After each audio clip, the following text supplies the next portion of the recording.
ખોટો મૂળાક્ષર શોધવાનો છે.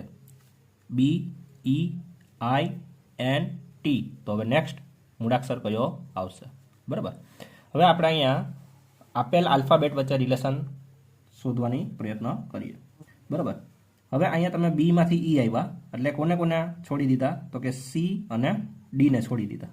બરાબર. પછી ઈમાંથી ડાયરેક્ટ આઈમાં આવ્યા એટલે કે A B C D E F G H ત્રણને છોડી દીધા.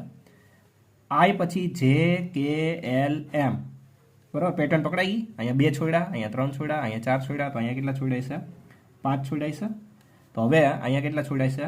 6. કેટલા છોડાય છે? 6. એટલે કે T U V W X Y Z ને પછી કયો આવી જશે? ડાયરેક્ટ એ આવી જશે. કયો આવી જશે? એ. ABCD પૂરી થઈ ગઈ એટલે પછી કયો આવશે? એ આવી જશે.